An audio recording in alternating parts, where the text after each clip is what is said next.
Today I'll be taking you through the final steps of this TV cabinet, where I'll be transforming this piece into a high-end, luxurious focal point. Adding texture to a piece is a great way to elevate its design, and for this piece I'll be using half rounds to do just that. I sprayed both the inside and the outside with Tjhoko's matte black and sealed them for a sleek finish. The next day I came back when everything was completely dry, and I drew guidelines to make it easier for me to later glue on the half rounds. Once the half rounds are cut, I only need to position them into the guidelines.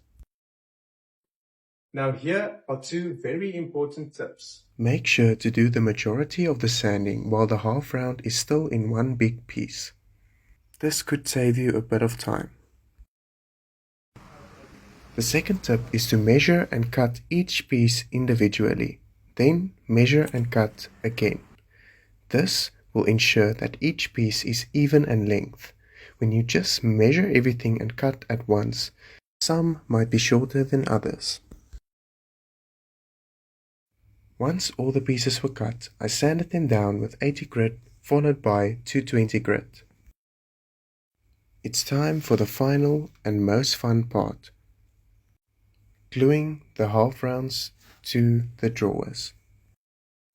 I just used a regular fast set glue.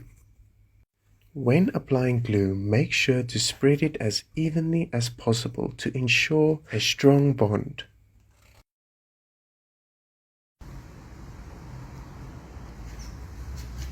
The guidelines that I drew makes it now a lot easier to apply each and every half round. I asked my sister for a little bit of help, which made things a whole lot easier. If you don't have clamps, you can just use a plank with some weights on it, which will achieve a similar effect.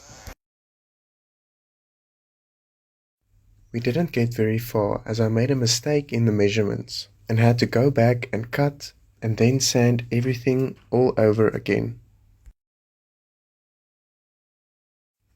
After about 30 minutes of drying time, it's all done. I saturated the wood to give it a darker finish. And for those of you curious about the final results, here is a reminder of the before, and here's the after.